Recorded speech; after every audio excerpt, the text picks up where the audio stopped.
I have with me the Studio Musician Academy co-founder, David Dorn, keyboard player, session player, producer, and studio owner, and Leland Grant, producer, songwriter, and founder of the Nashville Numbers app. So I think to get started on a topic about the Nashville number system, Dorn, when we were doing your masterclass on learning the Nashville number system, you had this really cool story about the origin of it that I'd never heard of before.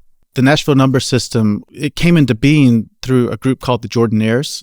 They were a gospel group here in Nashville in the 1950s. They sang a lot of background vocals on projects, come in and basically create background vocals. Instead of having to write out a full chart or try to write out traditional notation for what they were going to sing on staff paper, they decided that they could basically harmonize within themselves just using shorthand motion. So they might have an arrow that went up or down depending on which way they were going to go with the vocal melody, and then they could write what interval it was that they were singing. It just made it go quicker. They could memorize the part faster. Charlie McCoy, who was a session guitar player at the time, had heard about them doing this and was like, this is a great idea. We should use this as the players. Basically, until then, what you would do is if somebody came in with a song, somebody would actually write it out notation-wise in the key that it was written in. A lot of times, the session players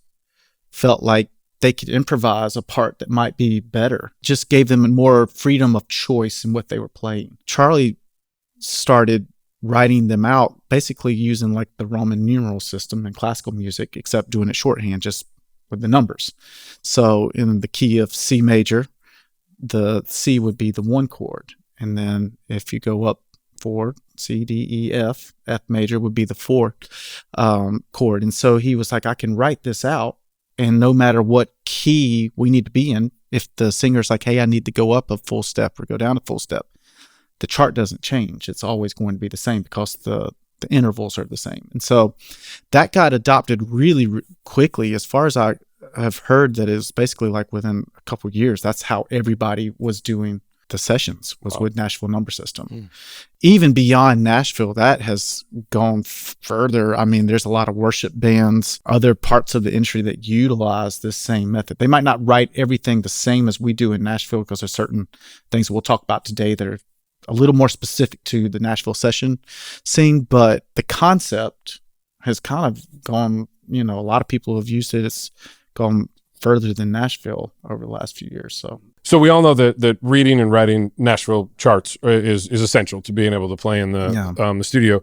What are some of the early things that you recognized as a player that were really important to master that ability to read and write quickly? That changeover of like saying, oh, I don't have to read what's written out actually, like, on a staff paper. I literally get some chords and I get to improvise over this, or I get to learn the melody and do it. That was sort of the first takeaway, because if you come from traditional music school or any sort of theory background, you're very used to notation. You're telling me these numbers, or this is what we're playing? What do you mean? Like that could be a little like daunting, What I found in my time in Nashville is that everybody's really helpful and wants to help you learn how to read that, because at the end of the day, if we're all on the same chart, if we're all reading the same way, it helps everybody from an efficiency standpoint. Most people, once they sort of get the concept of what it is, learn it within a week or two. But then there's all these little like symbols and things that kind of start coming up along the journey of your Nashville number system charts. And a lot of times it's like, I just would ask questions. Hey, what does this mean? What is this? What is this? And so it's an important thing if you want to play sessions in Nashville to have a grasp of pretty quickly. In the past, you've mentioned that ear training is a really important part of being able to get quick at doing that. Right. Yeah. What are some ways? Now, you as a classical player had a lot of experience with that. Coming up, for someone that maybe hasn't, are there any ideas that you have for the ear training aspect of it, to be able to listen to a track and be able to chart it? Yeah, well, I think the first thing is like learning intervals. Intervals are your friends. Like that's how you can learn how to go from one note to another one and hear that on somebody's playing and saying, okay, I know what that is in the scale degree. So if I'm in C and I'm hearing that C to F, I know that's a 4th, and C to G, that's a 5th, and I start to recognize what that sounds like. And if you're playing guitar, piano, where we have multiple chord voicings, then it's even more important, because then you can start to learn how to hear what voicings are. Like, is there this closed voicing, C, E, G, like a triad voicing, versus a voicing where it's a C chord, but it starts on the E instead of the C, but it's still the actual chord value is a C. So it's like, and to me, the way you start doing that is, one, there's a ton of ear training courses online that are really good, that help start to teach you how to hear intervals. Singing along, those singing jumps, man, that really helps you learn, because I still will do that sometimes when I'm listening to something and sing it and say, okay, da-da-da-da-da. Yeah, so that is a 5. Just a quick sort of like check to make sure I'm not getting tricked, because sometimes you don't always catch it. So it's like a good way to, like, this is a note and this is a note, so I can count da da da da da and learn it. So it's like going back to your, what is it, do re mi? Yeah. I mean, all of that stuff applies because every chord's based on a scale degree. Right. For keyboards, I think it's really important that you learn your chord value so that you can hear, because if you're playing along with bass player and they're playing this root note differently than you are, that's not a great sound. And they're going to give you the side eye and say, quit playing low notes. Because you play the wrong ones. I've preached it so many times, but the best way that we can build our ears is trying to play and mimic what we've heard from other people that have made amazing records, and learning, hey, what chords are they using? What is that? And then how can I identify that and write it out so that I know what it is? And I think practicing charting is really good, not just for the fact that you need to be able to write charts fairly quickly because it helps you along the way, but also for your own ears to start to really hear into the voicings that are happening and learning, like, okay, let me decipher what this one chord has. There's extra notes in it that I don't know what they are. And then being able to just have enough knowledge on the keyboard so you can visualize it, find a note. I think that's helpful. Even if you're not a keyboard player, I think just having some basic keyboard knowledge helps you decipher chords. Same thing with guitar. It's like, whatever you feel comfortable with, being able to like pick out those notes and then find what value it is on the chord is going to be good for your ear training. And then you'll start hearing those things over and again, and you'll start to learn them. And I like that idea of charting a lot as an exercise, also because I would imagine a lot of the ear training courses are focused on like a singular instrument. That's right. And pretty, foundational. Yep. And then so you can get that down. Yep. But then once you're listening to a demo that has all the other elements in it, your ear hasn't been attuned as much to zeroing in on that stuff because you've been focused on like a ear training course that was focused on piano or guitar. Right. Exactly. Yeah. And it gets a lot more complex when you hear everything else in the track. Yeah. Leland, when you got to town where you were starting to figure that out, what did you do to kind of start to hone your skill in being able to write a chart? I would ask a lot of questions. I still ask questions. And I come from keyboard background. That was my first instrument as well as piano. So if it's ever confusing for me, a lot of times when I'm charting a song, I'll have a guitar in my hand just because it's easier to sit there in the studio with the guitar. But if it gets complicated and I'm going, okay, wait a minute, where's the third or whatever, I'll go to the piano. And again, asking questions and I guess watching people chart and go, how are you hearing that weird inversion? And for me, the tough ones are complex inversions that come from unfamiliar places, like from a standard 1 chord into a, I don't know, minor 4 over flat 6, where I'm going, wait, what on earth? And I guess really not being afraid to just stop the track or say, hey, can you please play that bar again? We were talking about that earlier, where I'm just like, I don't know, just not afraid to ask for help. There's never been a time, I mean, even in sessions where I've written a chart and there are glaring mistakes, it's what I love. And it's humbling hearing the community. And it's also it's just welcoming. It feels very warm when somebody goes, hey guys, that's a 5 over 7, not a whatever.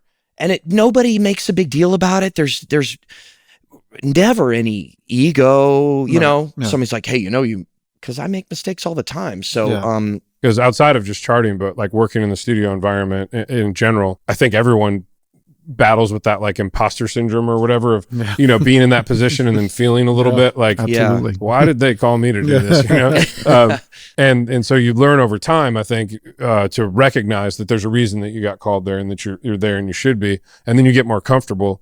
But I think going into it, a lot of people would be would be hesitant to ask a question like that because they don't want to look dumb or unprepared or inexperienced. And I don't think you should be afraid to do that either, because everybody had a first session. The way I see it, when I see somebody that maybe has some questions, struggling, it's like, I'm going to go over there, stay beside them, make sure they know what's going on. Because everybody's been there. We've all been there. We've all been there, you know. Some days and I'll be there again. Sure. Yeah, I'll be there today when we start charting songs from scratch. Another thing that we were thinking about that could be helpful for folks and comes up a lot when writing charts is what key to write it out of based on what you're hearing. Yeah. Can you guys share a little bit of me about your mindset behind that and what leads to the key that you're writing a chart out of? Sometimes I don't always get it right. Sometimes I'll make it halfway through a song and realize that's not, I'm writing it out of the wrong place. I'll do that with time signature too. I know we're talking about key. Yeah. Well, we got a song today that's going to be example where it's, you kind of start with a minor chord. Yeah. And a lot of people, me included, even still, will get halfway through. And a lot of newbies will go, oh man, this sounds like one minor. Well, of course, if you're strumming E minor the whole time, it is one minor. Like Dave said, I'll stop myself when we get to the chorus and it goes from E minor to that G, and I'll go, oh, got it. I'll go back and I'll rewrite it because I might have started in one minor. Right. A lot of rock music's like that. If you chart any Metallica song. It gets a little bit nebulous when it comes to the keys of it, you know. It's always easier to read it out of the major key. So the relative minor, I write it always in the major version of the key. So if it is an E minor sort of song, even though that might be where it's living the majority of it, even like scale degree wise, sometimes I still tend to think that it's easier to write it out of the major, because I find it probably less than 10% where it's truly like the minor is it, and there's no true like 5 chord. From a session player standpoint, we like to have it out of the major key. Almost always. For me, going back to sort of how I do that, is like I'll listen through the first chorus. Sometimes I won't write a single chord down until I get to the chorus. I'll get there and it's like, nah, that's not, I should write it out of this key. This is a better key, because you start to sing along, and wherever sort of like that dominant sort of like 5-to-1 feel is, that's going to key me in on what the actual key of it is. Sweet Home Alabama conundrum, right? Like that song, some people think of it in 2 different keys. It's either D or G, right? Like I think, and some people swear it's in this key and others swear it's in the other key. And they both can be right. You know, the solo voicing is where people get a little bit, because it seemed like the solo was in one key, but the song is in another key. And so anyway, it gets a little bit dicey sometimes, but most of the time it's like whatever the strong one of the song is. Like whenever I can do da da da, that move feels that way, that's where I know the one is. If it starts on a minor chord, is it the 2 or the 6? Yeah. And you don't know until it either gets to a 4 or a 1. Right. Sometimes it's good to just listen through a verse and a chorus and just kind of get, like even just like sort of getting the rhythmic value of the sort of the tempo built in. You start to feel what the bar count is. You go back and it's much easier to start writing it once you've kind of gotten into the song a little bit. So another thing that is a common thing that comes up is slow bars versus fast bars. Can you explain a little bit about what that means for someone that may have not experienced it? And then we'll talk about how we make that determination. When somebody says slow bars and fast bars, it means how quickly the bar count is going on the chart. So if a song is written in slow bars, but let's say the tempo is like 120. If you're at 120, you're thinking, boy, that's pretty fast. Like, but you're writing it 1, 2, 3, 4 instead of 1, 2, 3, 4, 2, 2, 3, 4, right? Like that would be the quicker tempo of it. So you're feeling the 8th note instead of the quarter note. And so in slow bars, it tends to be the quarter note is the sort of slowed down version of a faster tempo. And so sometimes it can feel like really long bars in slow bars, but the reason you might write a chart in slow bars instead of fast bars is because you're going to run out of paper if and I would rather have it all on one page instead of 2 pages and it be fast bars. So I might just write on the top of it, hey, this is in slow bars. Just got to feel that pulse being slower. The way that I tend to choose which way I want to write a chart in slow or fast is based on where I feel like the backbeat of it is. So I was always taught or heard, at least from multiple session players, it's like 2 snare drums and a bar. meaning that's your backbeat being in the bar. That was a bar to them. Like if the 2 snare drums in the feel of the song would be in that, there's your bar count. So I still kind of practice that, and not every time is it going to be that, but in general, if I can feel that sort of groove in my head while I'm charting, in my head, decipher, okay, I think this is what the groove's going to be, so I'm going to write it this way. I was just going to say one cue for me, kind of like you said, when you feel like you're racing, is if I'm charting and I'm going 1144, 1144, 1144, 5555. Yeah. That's a signal to me that maybe it's 14, 14, yeah, 14, 5. One thing that I think is really helpful is just tapping my foot when I'm charting. And that way it keeps that pulse always inside of me, like my rhythmic pulse. And I'll do that the whole time because it's one thing that has tripped me and every other session player under God's green earth is sometimes you'll start writing something fast bars because the change of the pace of the song makes you think, oh, I need to write in fast bars, but you wrote the rest of the chart in slow bars. And so then it'll jump over and it's like, oh, hold on, wow, oh, we got in fast bars all of a sudden. And that can trip up the players because, if you're reading this chart in this place and then you started writing it in fast bars, then it's like it's a whole nother thing. And so one way to kind of discipline yourself is to just keep your tapping your foot the whole time. So the awesome thing about the foundational concept of the Nashville number system is that it simplifies a lot of things. Yeah. The other side of it is that all of the extra customizations that you can do to it can complicate things a ton.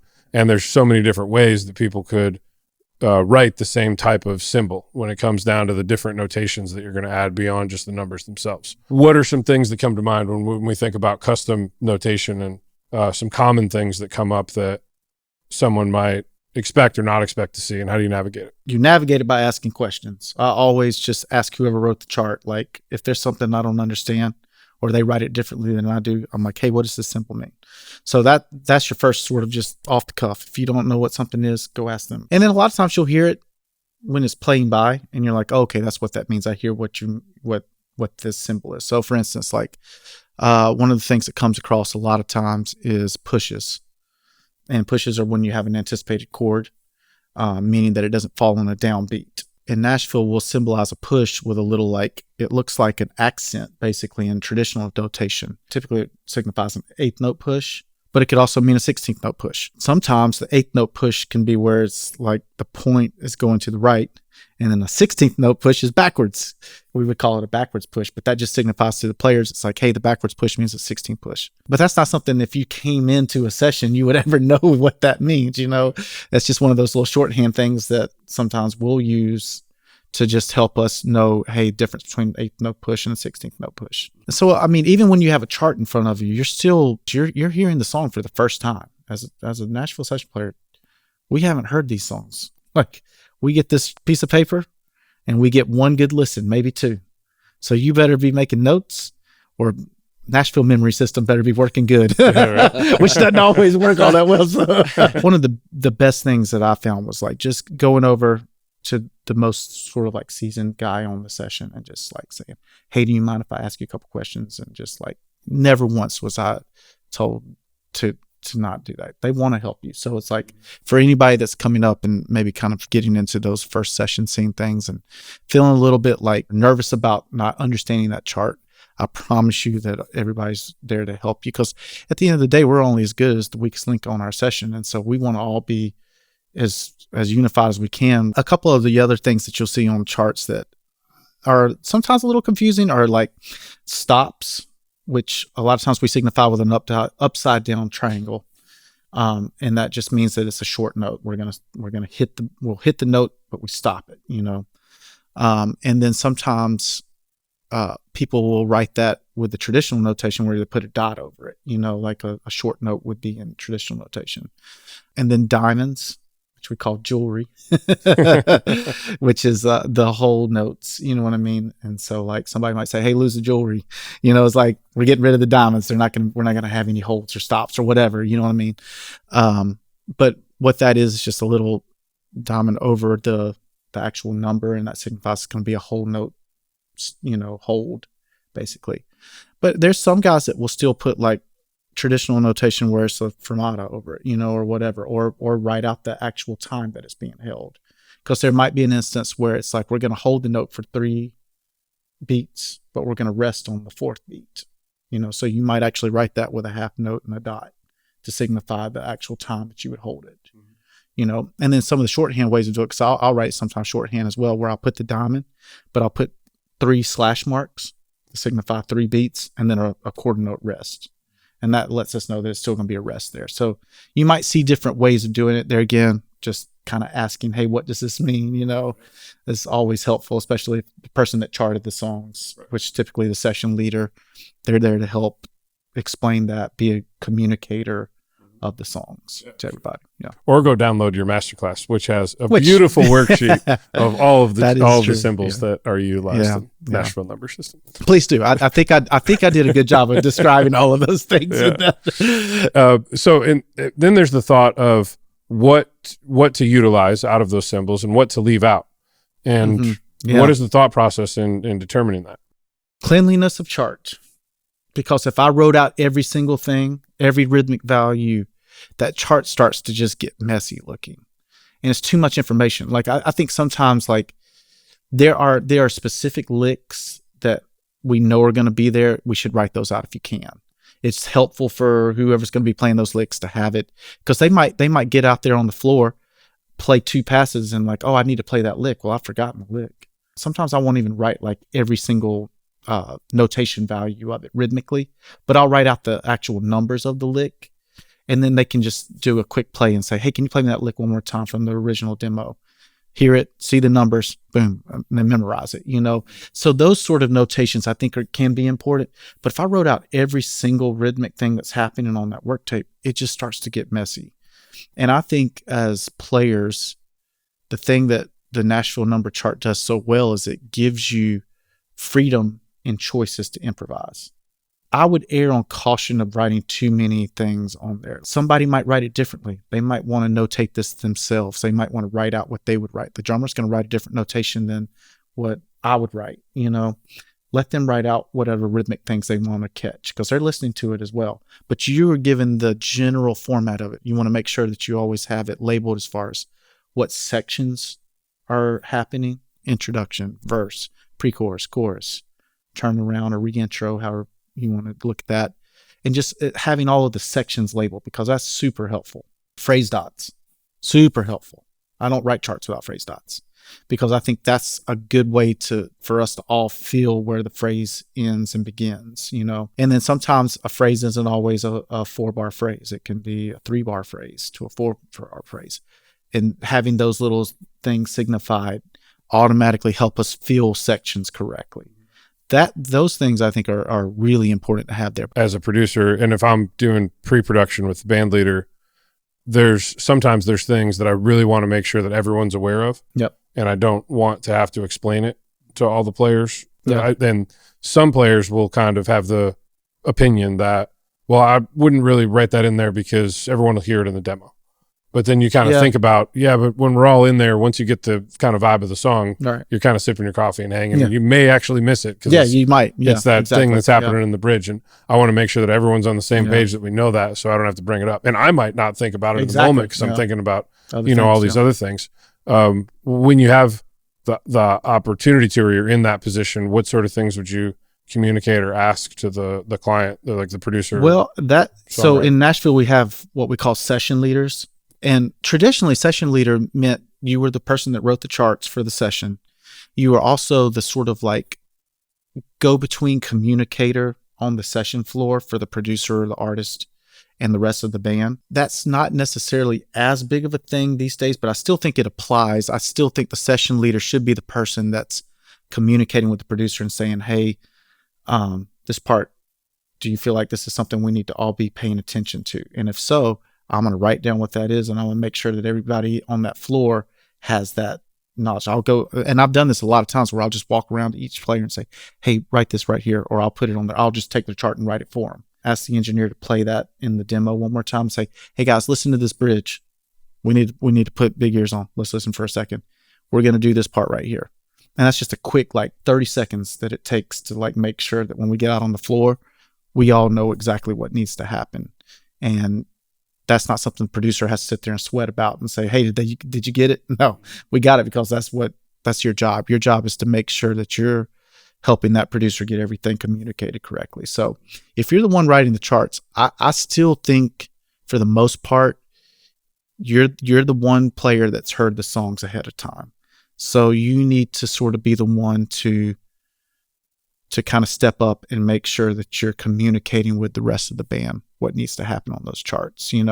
We all are little mini session leaders at this point. I don't think it's as drastic as it was in the old school, where there would be one person that would literally talk for everybody. I think that one of the things that the session leader can do is still be an advocate for the producer on making sure they're getting all the parts that they want done. When you're producing stuff, what are some of the things that you think about that you like or don't like to have in your charts? One thing I really like, we talked about this the other day, was having lines, numbered lines. Yes. Versus saying bar 8 of chorus 3, bar 8 of line 47 is easier. Hopefully you don't have 47 lines in a chart. But I love feel notes, like feels like summertime in the city. Whatever. Just to give my brain something of like, okay, almost like a written reference track. That can really help me. Are there any things that either of you guys see that are helpful for engineers? I mean, I guess that's really the numbering. The number lines is so helpful for engineers. I think that's one of the best things that I've seen, kind of, because it used to not be that way. That's something that's kind of come up over the last maybe 5 years. Yeah. I feel like, and I think it's really, really helpful because, sometimes even as an engineer, like you're not always making notes as the song's going down for the actual section that it is. You might just have a dot, because you're got a billion things going on in your brain when you're an engineer. It's like, so you're hitting that marker, but it might just be a number, 0.4, 0.5, whatever. And somebody, so it's like, if you can look at that chart and at least say line 3, okay, I see line 3. Yep. And then you can say, okay, I think I know where that is. And here's this marker. That just helps speed up the process a lot. And somebody might hear chorus 1 versus chorus 3. And it's like, if you just have a number, it's a lot more clean. It's like, when I was first starting, I would write charts with repeats, because I would be like, oh yeah, why would I I don't want to make my wrist sore. But now for engineers, man, the full chart. Absolutely. Because without a doubt, it can get really confusing. No. Second verse, you're actually starting on the back half of the. Yeah. No, like chorus 3 is a half chorus, then chorus 4. Yeah. If you have the full chart written out, man, for engineers, absolutely. There's just the less you have to communicate about the structure, the arrangement of the song, the more time you have to be creative. One of the things that I remember noticing, I think in like the very first session that I sat on when I first moved to Nashville, watching the track go down, and then immediately the players get on the talkback and saying, I need bar 3 of the second verse. How did they remember that? It was like what went through my head. And once I realized that they had never heard the song before, and then they came in, I was just amazed. So what is the system for you in using the chart as a roadmap for fixes and overdubs and, kind of memorizing where you made mistakes and where you need to come back in and fix something? Well, we hate ourselves when we make mistakes. So typically each one of them's a little like, you stupid idiot.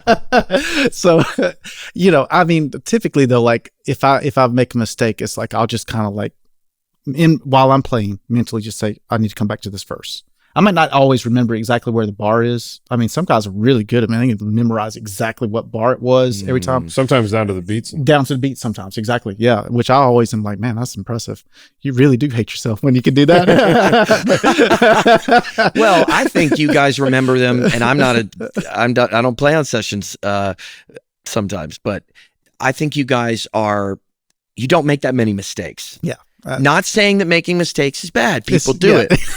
But if you've done this for a long time, you're making 2 mistakes, and a lot of times it's in the same spot. It's like, oh man, just give me every bar of 5/7 on B3 every time. That's something too. I think that it's a consistent spot often, right? And it's just it happens twice, so it's not like And if there's, I see if the chart's complicated or the song's complicated or we're still finding the vibe, and then we land on the vibe, but we're still in old vibe, people will just go, let me just take another pass. That's right. I think if there's too many mistakes, sometimes it's almost easier just to go ahead and play one down, Yeah. But like if it's a good take overall and it's like, hey, I messed up this part of the verse, I had a mistake here. It's like, I would rather fix it, keep the really good take, and then that allows me to move on, especially if you're a guitar player or a keyboard player where we're going to be adding extra, instruments to it. It's almost better to be more efficient in the way of like, let me remember those mistakes, fix them, get get everything tidy, and then move on. So, and sometimes you have to wait a while to get to that. So it's like exactly right. You played it, and then you had to wait for the drummer, bass player, guitar player to get their parts down. And then like, hey, keys, exactly. And so when do you make any notes or anything, or is you just come accustomed to? If I'm not playing, I'll mark the chart. You know what I mean? Sometimes I'll just hit it and say, "Who I need to come back here." But a lot of times it's you just sort of in your head, you can at least place a marker basically and just say, oh, I need to come back and visit this. And then I'll even edit for the engineer or the producer sometimes where it's like, hey, I like this from this previous take. Cause I think all of us in our mind, well, sometimes I'll even ask an engineer, hey, what take was that? Cause I like the past. We as a band haven't gotten it. And I do think that it's important as a band to try to get a take together. I just like the feel of that. I like how unified that can sound, But if I played a really good take, it's like, hey, I at least know there's things in there that I might want to borrow and put in, and that's the beauty of digital. It's like we can do that. You do a great job at that. At like, even if we're still kind of on the path to get there, you just say, hey, like mark that take because I think it was really good for me, or being the mini producer inside the session, saying, hey, can you grab the back half of the second verse, put it on the back half of the first verse because I found the thing and I think it should happen both times. Exactly. And that's super helpful. Well, yeah, because I think when I produce enough to know this, like when I open up session, if I have a part that's really good at the playlist that I open it up from, that helps me immensely. That means I don't have to go sifting and trying to comp every single thing. It's like I try as a player to think of it like a producer, and it's like at the end of the day, what can I do to help that producer? Because that's what gets you called back as a musician. It's like, how can you be helpful for that process? And to me, it's like if I can make sure that I left a take up that's complete, feels good, has everything in it, doesn't mean that there's not things in there they can go look for and they might like better. But I know that I can walk away from that take feeling good about it. Then I'm going to help them because they're going to open it up and it's going to sound good and it's not going to have glaring mistakes on it. So I think as a player, that's where we can be little producers of ourselves. And I think that's an important part of what we do is to do that. And so, just keeping those little mental playlists of yourself and just knowing, hey, this is really good. Let me just help kind of comp my part for you so that when you open it up, it's going to sound really great. Right. And you're going to feel good about it, Right. All right, so we're back for the second half of this exciting episode.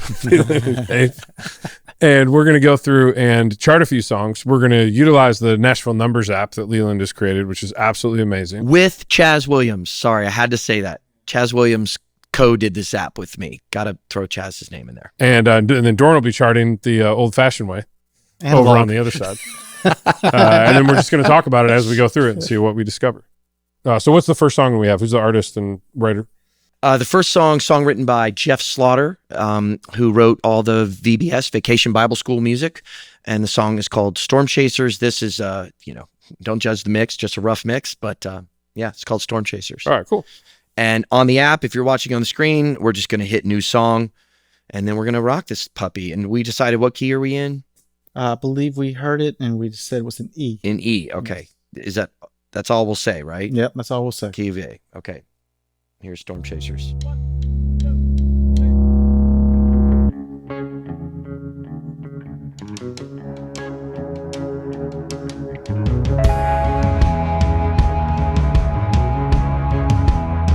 New section for me. Winds of worry can knock us down. Strikes of anger can thunder loud. Clouds of doubt can scream and shout, but we will not feel afraid.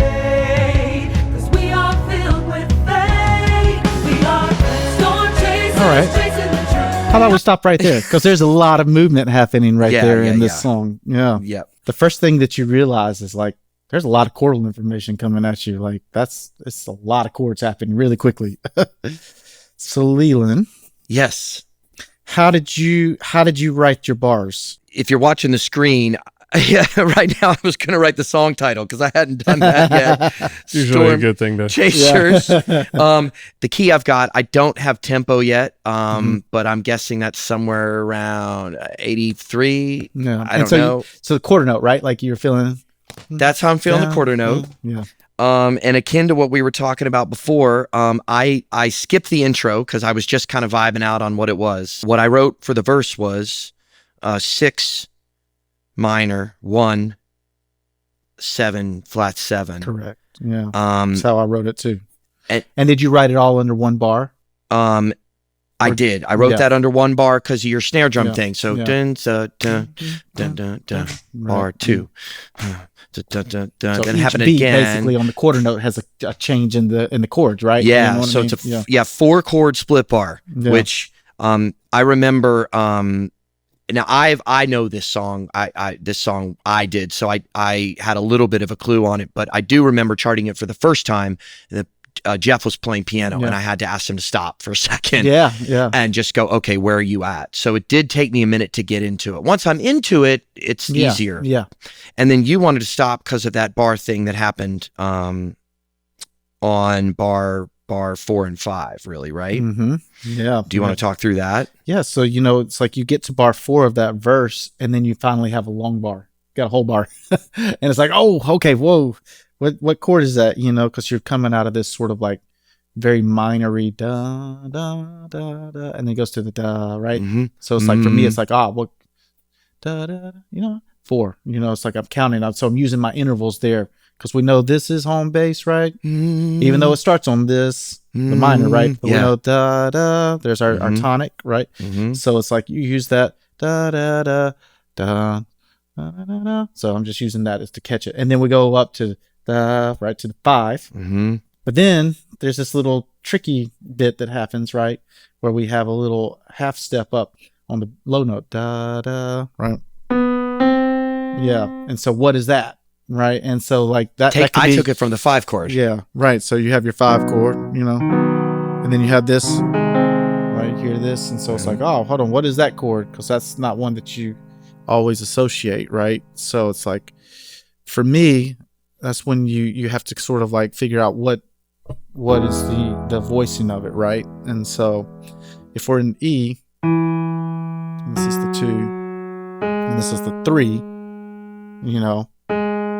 but it's not the typical minor, right? Like, which is what you would have in but it's a 3 major, right? But then we hear so we had this sort of like 5 with this. So then I know, it's a 3 chord over a sharp 5, which is how I write it. And some people will write flat 6. That was my question. Why would you not write a flat 6? I think it's better as a sharp 5. Typically, you'll see a 3 major over sharp 5, not over a flat 6. And I just think that like it's easier to feel that upward motion, right? Like, so you sharp it instead of it going down, where I would think of a flat more. So I use the sharp because it's up, and so that's why I would write it that way. You want to play the verse again? Let's do it from the top if that's okay, Lee. That'd be great, because then I could write my intro that I skipped. Here's the top. So I'm copying that verse section because it applies to the intro, and I'm going to paste it in my intro. Except on bar 4, I got it clear, and I'll rewrite that bar 4. Here's the top. Winds of worry can knock us down. Strikes of anger can thunder loud. Clouds of doubt can scream and shout, but we will not feel afraid, 'cause we are filled with faith. We are storm chasers chasing the truth. Oh, Lord. All right. So the thing that we hear right after that is it goes into a similar movement as the verse, right? Like that chord progression's moving really fast. Da da da da. So you, but then like we hear the bass notes of that. But then what's the actual chord? Like the actual chords that there's a. I hear that. Yeah. You know so what I mean? 5 over 7, right? It would be a. No, 3 over 7. 3 over 7. Yeah. So going Mistake. back. And then you have your 1, right? 1. And then 2. you have the major 2. Major 2. Because a lot of times the 2 and the E would be the minor 2, but in this case, it's the major 2. So that's where our ear training comes in. It's like hearing those chords, what's that? Let me figure that out. So yeah, so we know it's the 6. I think when we 3. did this the other day, I don't know if this goes in your podcast, but I believe I made the mistake. I think I wrote that 5/7. I think you did. Yeah, I think that's right. Yeah. And I think for me, that was hearing the 6 walk to the 1, Right. Yeah. and knowing Traditionally, you'd hear a 5/7. Yeah, almost always. Yeah, Almost always, except for this one. yeah. You want to keep going? Let's from keep that going. chorus? Yeah, I'll roll back just a little bit so you Yeah. can catch the top of that chorus. Feel afraid. Okay, here's your 5. We are filled with faith. We are storm chasers chasing the truth. We are risk takers with nothing to lose. We will weather whatever and never lose hope in our maker. We are storm chasers. Copying my intro, making it the turn. Winds of worry can knock us down. Verse 2. Strikes of anger can thunder loud. Copying verse 2. Clouds of doubt can scream and shout, but we will not feel Here we are, right there. 4, We are 5. filled with faith. Sure, 5, chorus. Storm chasers. Still haven't finished my chorus. We are risk takers with nothing Can I to catch up? lose. We will weather whatever and never lose hope in our maker. We are storm chasers. Just rocking on the 6 there. Yep. And the 6. For the spirit God gave us Cut time. does not make us timid, but gives us power, love. All right, Can we we got stop? some stuff. Let's just stop for a second because there's a lot happening right now. Lot Linus. happening. I decided when I got to the first course that I wasn't going to write not everything rhythmically yet. I was just going to write the chords down because everything's moving so quickly Yes. that I felt like it would be easier maybe to come back and then add our rhythmic stuff. 'Cause I there's a totally couple- agree. I had pasted a chorus, and then I was Uh-huh. actually now completing chorus 1 Gotcha. as we're in the middle of it now. So I was sort of like just shorthanding everything right now, just Mhm. so we knew what was happening in the bar lines, knowing we can always come back and hear things. But I was able to get up to that bridge. Mm-hmm. That's where I And- got to. and, I was right on the bridge now. Yeah. And I'll title that kind of, bridge. I did go ahead and signify the sections along the way. Now, that's something that is, I think, on paper can be a little more convenient. I Yeah. got to go and hit edit section title and change it. Gotcha. And put everything in. Yes. Just edit section title. And then I've got pre things. And for there again, chorus it's and like stuff. that's where when you're doing that second listen down, you're making notes, you're like getting everything put together. This is one of those charts that having a really good chart that's got the information right helps speed up because this song could get tricky if it wasn't charted out right. Mhm. Like there's a lot of information coming at you. If you hear this the first time, it's like, I need to have a chart that's well written and have it all right. Sometimes I'll do this, and I'm not saying that everybody has to, but I think it can be good. Is if I chart at night, sometimes I'll do that after a session day. I'll check it in the morning before I go in, and then I'll check it with fresh ears. And sometimes I'll catch mistakes that I made that night. And then there's been times where I haven't done that, and then I have some mistakes on there. It's like, how did I don't it must have been tired, like whatever. So I think it's due diligence to try, if you're the session leader, to have it as clean. Well, and as a producer on this, something that we ended up doing in the verses, I wrote the chart when we did it. Not right now, I'm doing it with each chord, but we said, hey, let's just make that a 6 in the verse. That's right. Yeah. If each chord is written, then everybody's going, da, da, da. Yeah. And from a production standpoint, that's probably going to get a little monotonous. We made the choice to just say, hey, basically everybody does a 6 in the verse, and bass can carry, or, Dave's left hand can carry that walk. 1, 2, 3, 4. Winds of worry can knock us down. Strikes of anger can thunder loud. Clouds of doubt can scream and shout, but we choice. will not feel afraid. Yeah. I hear it in there. It's like I moved one note to help make that change make sense, but the top of the chord stays consistent. You wouldn't necessarily do that if you saw it written out maybe completely every time. It's like your gut intuition is like, oh, I guess I better play those chord values the way that they're written. And that's also going back, Gio, to one of the things we talked about. It's like why sometimes putting too much information on the chart can make things like everybody plays things really literal, and it sort of makes us sound a certain way. Whereas if it wasn't on there, we might not all make those choices. You want to go to the bridge? Yeah, let's go to it. We are storm chasers. Solo.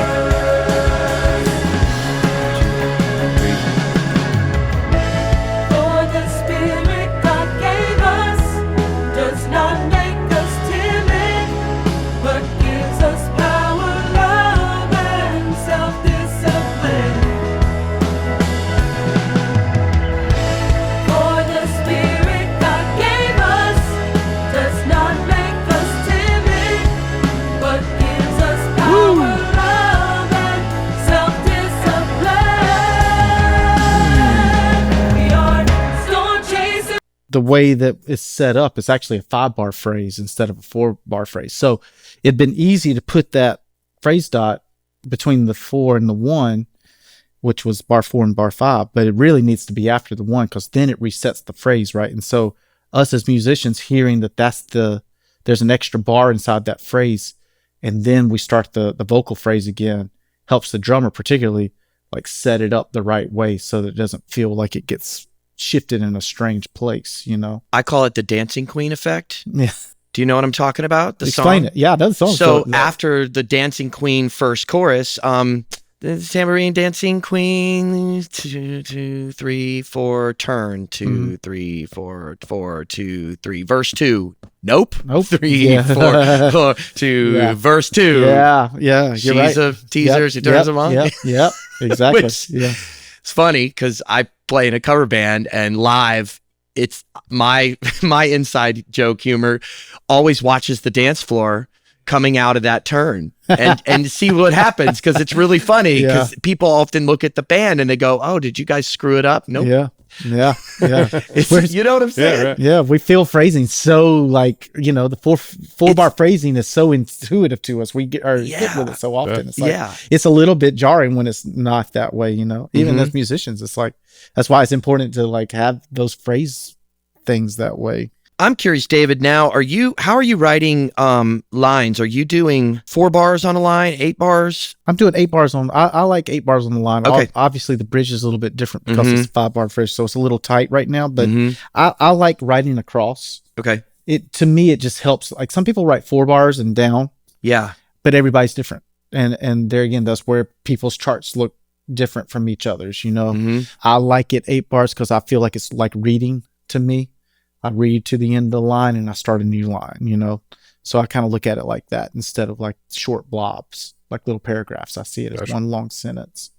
Which is important for the phrase of it. Yeah, to You're me, developing a it's theme. about a phrasing thing. And typically sections are 8 bars or 16 bars, you know, with every now and then where you have the extra 2 bars on a section for fun or whatever. But like if it's a pre-chorus and it's 4 bars, I'll just write the 4 bars.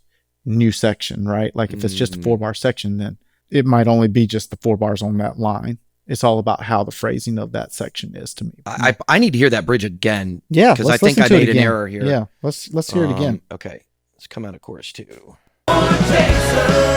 section. I'm gonna tap along here. For the spirit God gave us does not make us timid, but gives us power, love, and Is that a 7 in the 5 minor? You know, I wrote it as just a true 5 minor. Okay. Personally.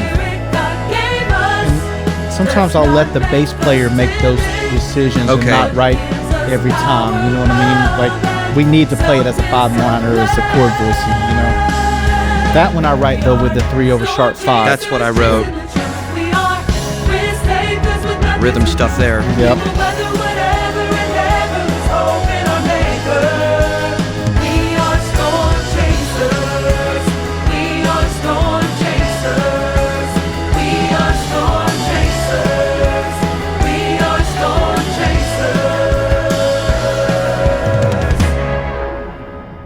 Hey, the other thing that I was going to write, talk about that bridge, the other little thing outside of the phrasing of it, was that it goes to a different feel, to the cut time feel. And I always write halftime if it goes to that. So I'll put a little parentheses that's just 1-2, and an X. That Yeah. just signifies shorthand that it's a halftime feel instead of the full-time feel, which is what it's been, you know? Totally. And on the rhythm, on the next, if we did a next pass, I know we probably won't now, we can do sections however you want to, but I would go to our notes page. So I would write either 1/2 half, Mm-hmm. or I would write literally cut time. And I would probably highlight it. And then that chorus 3 had some rhythm stuff. That's exactly what I was going to say. Okay. What I ended up doing was erasing what I wrote. I wrote all the chords on there, but I'm actually going to go back and listen to it and leave myself more space. Okay. So that I can write the rhythms a little bit better. So that would be something from a writing it out pencil style, just so it doesn't get so tight in the bar. I'm going to make them longer this time. So I actually erased it so I'd give myself more space to make those choices when we get to the stops, and so it doesn't get so cluttered looking. Yeah, that's smart. I'm actually going to do a similar thing. I'm just going to give you a whole line above it. There again, it's just always thinking about how I can write it cleanly. And then a lot of times if I scratch out a lot on it, I'll end up rewriting the chart just to make it clean. That's where That was that app right is there is exactly about it. as easy as I you literally make was it. going to make points like, and that right there helps you do that because really, one, you don't have to rewrite it. You make it clean right there off the bat. It's already going to look nice, and you know it's like that's where it's a little bit extra work on you when you're doing the analog style chart. Analog charting over Tape here. over there. So, yeah. So the analog charts sound better. Oh, Well, the iPad sample rate's 96, so we're and really that, friends, close. is how you know we're all audio geeks. What do you want to roll from, Dave? Let's You want to hear hear that? Let's hear that chorus? last chorus there. Okay. You know. We are storm chasers chasing the truth. We are risk takers with nothing to lose. We will weather whatever and ever. Crescendo there. We are storm chasers. It tricked me. Me too. You kind of skipped that second Skip the chord, second right? chord. Yeah, I So- guess I would write it like this. I would write a quarter note over the 1 and the 2. That's what I Yeah. have. Yep. And then I would Read my leave mind. the stop, and I did the old upside down triangle stop, Mm-hmm. you know, but it's still within the bar line, and I just leave that second. I left enough space so if I'm listening to it, I'll notice that, oh, that's actually intentional. I didn't miss that chord. Mm-hmm. It's not there. And especially if I put those 2 quarter notes there, it helps signify shorthand that it's like, hey, that's a different treatment of that bar this time. And then on the ends of the chorus, both times where the 4 and the 5 come there, I put the quarter note to signify that. It's when you have this chord. So we know that that's one beat for each of them, you know. But you could, if you wanted to, put a half note on the 3 as well, if you wanted to do that to signify. But typically, Oh, as opposed to making a split It's- bar? well, just it'd still be a split bar, but you would just have the quarter notes on the 4 and the 5 so that you know that those are they get a beat each. But you could, if you were wanting to be really specific with it, put a half note on the 3. I did 2 dashes over the 3. Exactly. So there again, it lets you know that that's 2 beats for that. The very last chord of the song, it's a hit, but it's not a short hit. Yeah. You know? Yeah. I And- would and write a there's not verbal note there. Like a Yeah, written I note. always put a quarter note, and the reason I do that is like it just lets you know that it's like a da, like it's not just a straight like short bop like a staccato note. It's more of like a longer note, even though we're off on it. You know what I mean? So that's where everybody uses their ears and hears that, and maybe the session leader says, "Hey, that last note, we're gonna hit it, but we're gonna be off after a beat." We just need to check the rhythmic value on that chorus. Yeah. Do you want to do that? Let's do it real quick, Yeah. and then I think Yeah. we would have everything on this Okay. chart, right? Yeah. We are filled with faith. So we have 1, 2, 3 down. That's the push. Yeah. Yep. Anticipates. Yep.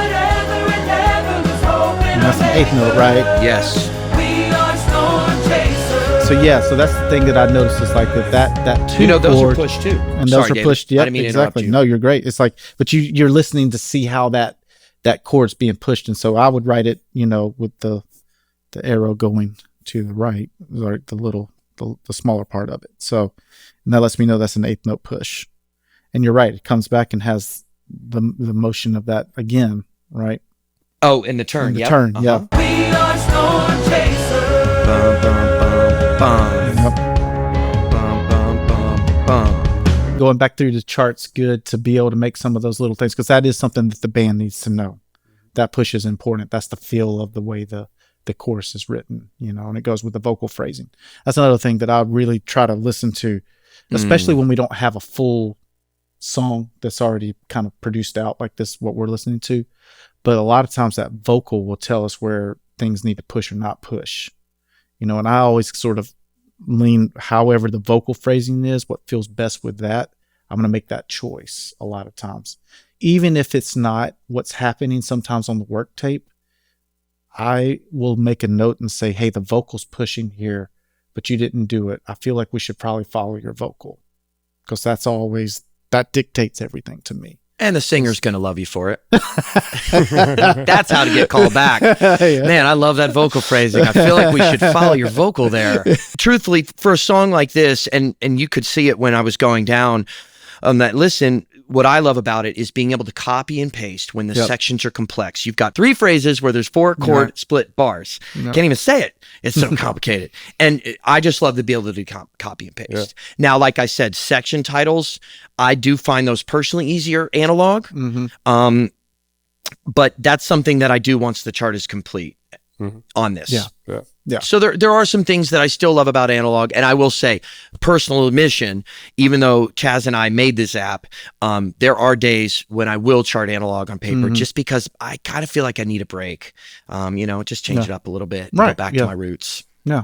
Nice. But I will say the other thing that's nice about the app is if, for instance, you needed to share that chart with somebody, you literally can click it, share it. Whereas with the, with pen and paper chart, it's like you got to take a picture of it, put it into something like a Genius Scan or something like that, and then send it that way. Yeah, and I pulled up the PDF share. There's also a share that you can share in .nns. So we actually created our own, like a similar to a .pdf or .jpeg.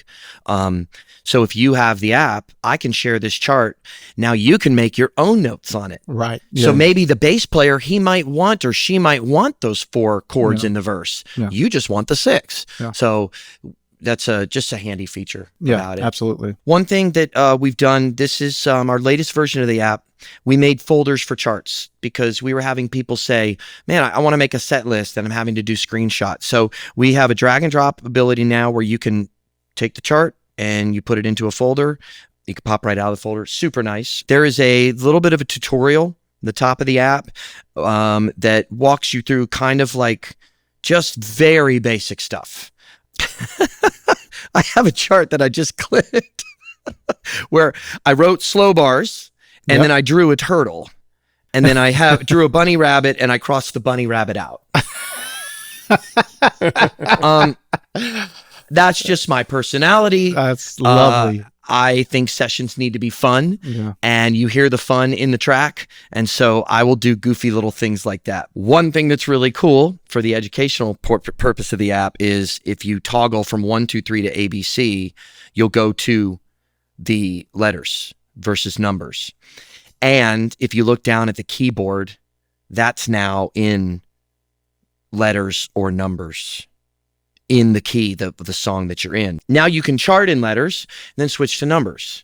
So if you're not sure if it's a 3 over sharp 5, chart it in what that would be in letters, then flip it to numbers. You go, oh, that's a 3 over sharp 5. That's great. Wow. Yeah, that's very helpful. I go to Jody Marr's Belmont class now. She teaches songwriting, but she asks us to come in and talk numbers to the group. And we have artists come up and they play their songs. We chart it live. It's on the little projector. And then we talk about this sort of stuff. So they are integrating it. That's great. We go to, I've been to Clemson, been to Berkeley and Boston, Lipscomb. So there are universities and colleges now integrating the Nashville Numbers system, which is really great. fantastic. That's really helpful. Yeah. Because as a songwriter, how great is it if you can show up to a session and go, oh, this is my chart. Or, hey, guys, that's a 3 over sharp 5 there. And communicate with the band so much better because it's your song, and so it's like you understand the language that's being kind of tossed around. and not just like what is happening right now, you know. Mm-hmm. Thank you guys so much for coming and hanging. Where can people find the app? App is in the App Store, Nashville Numbers. And if you have feedback for us, please email us, info@nashvillenumbers.com. We'd love feedback and criticism to help us make the app better. A lot of the changes that I just talked about were actually all suggestions. We didn't come up with any of that. Users emailed and said, what if you had folders? What if the numbers could match the letters? And we did awesome. it. So feedback is how we get better. Send it in. Yeah. And I encourage everybody, please go check out my course on the Nashville number system. I think there's some really great information in there if you're just kind of learning it that would speed up the process for you. So I hope you enjoy it.